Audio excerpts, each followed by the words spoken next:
नमस्कार, मी कीर्ती गायकवाड। स्वागत आहे आपलं आय न्यूज 28 मध्ये। चला तर मग जाणून घेऊयात महाराष्ट्रातल्या ताज्या घडामोडी। खुबाळा येथे कबड्डी स्पर्धा संपन्न।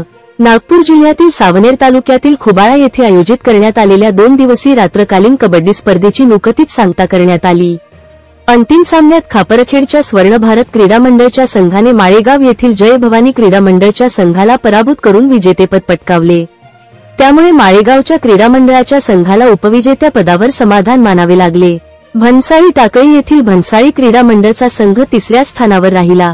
स्पर्धेच्या उद्घाटन प्रसंगी प्रमुख अतिथी म्हणून खासदार श्यामकुमार बर्वे, माजी मंत्री सुनील केदार, कृ उबा समिती सभापती रवींद्र चिखले, उपसभापती प्रकाश लांजवार, पंचायत समिती सभापती गोविंद ठाकरे, जीप सदस्य छाया बनसिंगे, अनिल राय, बैजनाथ डोंगरे, सूरज नवले, ललित चौरेवार, दीपक सहारे, चंद्रशेखर बनसिंगे, खुबाळा सरपंच अश्विनी ठाकरे, वामन चांदवे, राज पाटील व इतर मंडळी प्रामुख्याने उपस्थित होती।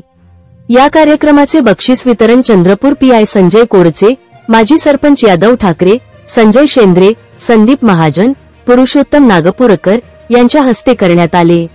हा कार्यक्रम यशस्वी करण्याकरिता विजय कोडचे, सुनंदा शेंडे, शारदा शेंडे, सुजाता गजभिये, कपिल खुबाळकर, संदीप वाडकर, नरेंद्र गजभिये, सुरेंद्र इंगळे, वासुदेव ठाकरे, अनिल ठाकरे, इरामन मोहतुरे, सुरेश खुबाळकर, खुशाल खुबाळकर, सुरेश ठाकरे, ज्ञानेश्वर ठाकरे, भुजंग ठाकरे, योगेश ठाकरे, नरेश कोल्हे, राजू मसराम, ज्ञानेश्वर विंचुरकर, रमेश शेंडे, वासुदेव ठाकरे, विजय बंटे, ईश्वर ठाकरे, गुणवंत ठाकरे व जय बजरंग क्रीडा मंडळचे सदस्य व गावकरी मोठ्या संख्येने उपस्थित होते।